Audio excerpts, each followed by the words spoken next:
বর্তমান যুগে ইঁদুর দৌড়ের প্রতিযোগিতায় নানা জায়গায় কর্মসংস্থানের ভাটা দেখা যায়। কপালে চিন্তার ভাঁজ পড়ে যায় বহু মানুষের। সেই জায়গায় দাঁড়িয়ে এশিয়ার বৃহত্তম বাজার হাওড়ার মঙ্গলা হাট সকলকে দিশা দেখিয়ে চলেছে ক্রমাগত।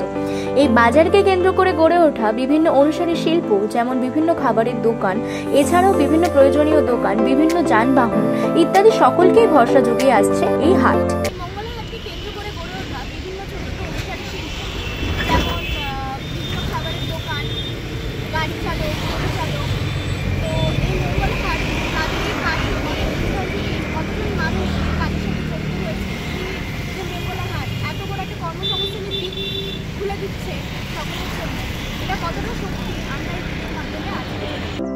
এশিয়ার দ্বিতীয় বৃহত্তম পোশাক বাজার হাওড়ার মঙ্গলা হাট পোশাক ব্যবসায়ীদের পাশাপাশি এই হাটকে কেন্দ্র করে গড়ে ওঠা বিভিন্ন অনুসারী শিল্পের ক্ষেত্রেও বড় অবলম্বন জুগিয়ে আসছে।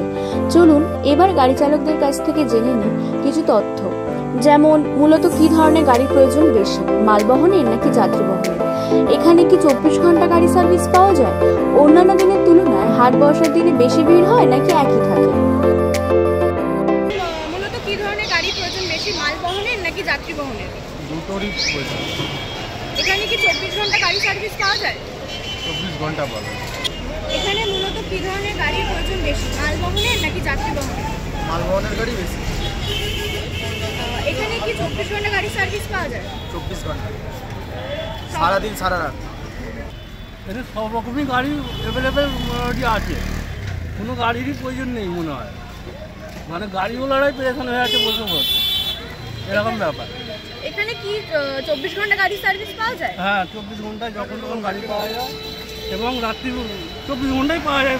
রাত্রি 2টোর সময় ধরো আমরা বাড়ি থেকে বেরোই, কি এখান থেকে বেলা 2টো কি রাত্রি 9টায় যায়, কোনো ব্যাপার নেই, গাড়ির কোনো প্রবলেম নেই এখানে। এখানে কি মানে ভিড়টা কি অন্যদিন একই থাকে নাকি মঙ্গলা হাট? না না, মঙ্গলা হাট বলে আর এমনি রাস্তা আছে, স্কুল আছে, এখানে 3-4টি স্কুল আছে, কোর্ট আছে, কর্পোরেশন আছে, থানা আছে, ভিড় থাকে। ভিড়টা কিরকম, মানে মঙ্গলা হাট যেদিন যেদিন বসে সেদিন কি বেশি মালবহন বা যাত্রী বহন? মালবহন বেশি, মানে যেদিনকে মঙ্গলা হাট বসে মঙ্গলবার আর সোমবার এখানে মালবহন গাড়িটাই বেশি অন্য দিনের তুলনায়। না, মঙ্গলবার হাটের দিন তো ভিড় হবে, বেশি ভিড় হয়। মঙ্গলবার সোমবার বেশি ভিড় হবে। হাওড়ার প্রায় 300 বছরের পুরনো এই হাট রাজ্যের কর্মসংস্থানের সত্যিই এক গুরুত্বপূর্ণ দিক। আমরা গাড়ি চালকদের থেকে শুনলাম জায়গাটি ব্যস্ততম হওয়ায় ভিড় সবসময় থাকে, কিন্তু মঙ্গলা হাট বসার দিন সেই ভিড় যেন আরো কয়েক গুণ বেড়ে যায় এবং যাত্রী বহনের থেকে মাল বহনই বেশি হয়। অর্থাৎ যারা এখানে দূর দূরান্ত থেকে ব্যবসা করতে আসছেন তারা এবং গাড়ি চালক উভয়ই লাভের মুখ দেখেন।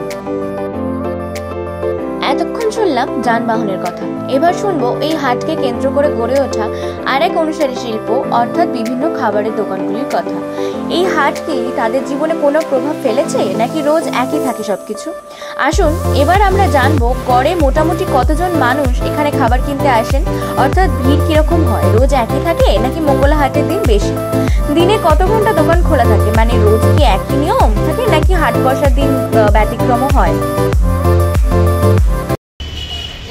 সোম মঙ্গলবার বেশি বিক্রি হয় আর অন্য দিন সেরকম বিক্রি হয়, মানে মঙ্গলা হাটের জন্য সোম মঙ্গলবারটা বিক্রি হয়। এটা কিরকম হয়, মানে মঙ্গলা হাট যেদিন বসে সেদিন বেশি হয় নাকি অন্যান্য দিন? মঙ্গলা হাটের তো হয়। গড়ে মোটামুটি কতজন মানুষ আপনার থেকে খাবার কিনতে আসে? দেখুন, সব দিন তো এক বরাবর হয় না, কোনদিন হয়তো 20 জন হয়, কোনদিন হয়তো 25 জন হয়, কোনদিন হয়তো 30 জনও হয়। দিনে কত ঘন্টা দোকান খোলা থাকে? একবেলা 4টে। আর যেদিন হাট বসে সেদিন কি কোনো ব্যতিক্রম হয় নাকি? দিনে কত ঘন্টা দোকান খোলা থাকে? আর সকাল 8টা থেকে 12টা রেগুলার। রেগুলার। দিনে কত ঘন্টা দোকান খোলা থাকে? আমাদের দোকান সামান্য খোলা থাকে, অন্য দেবার সোম মঙ্গলবার আপনার সকাল 5টা থেকে বিকেল 6টা অবধি, আর এমনি দিন আমার খুলি 3টের সময় আর 7টার সময় বলি। বলা বাহুল্য মঙ্গলা হাট বহু বছর ধরে রাজ্যে কর্মসংস্থানের এক গুরুত্বপূর্ণ দিক খুলে রেখেছে। সে মঙ্গলা হাটে পোশাকের ব্যবসা করাই হোক কিংবা মঙ্গলা হাটকে কেন্দ্র করে গড়ে ওঠা বিভিন্ন অনুসারী শিল্পই হোক না কেন, মঙ্গলা হাটের দিনগুলোয় অন্যান্য দিনের তুলনায় ভিড় থাকে তুঙ্গে, সাথে থাকে ব্যস্ততাও। সুতরাং বলা চলে কখনো কখনো ব্যস্ততাও বিরক্তির নয়, খুশির কারণ। আজকের ব্লগটা তাহলে এখানেই শেষ করছি। আমার ব্লগটা যদি আপনাদের সকলের ভালো লেগে থাকে তাহলে অবশ্যই লাইক, শেয়ার এবং সাবস্ক্রাইব করে দেবেন। আর পাশে থাকা বেল আইকনটিকে অবশ্যই প্রেস করে দেবেন, যাতে পরবর্তী ভিডিও নোটিফিকেশনটি আপনাদের কাছে সবার আগে পৌঁছে যায়।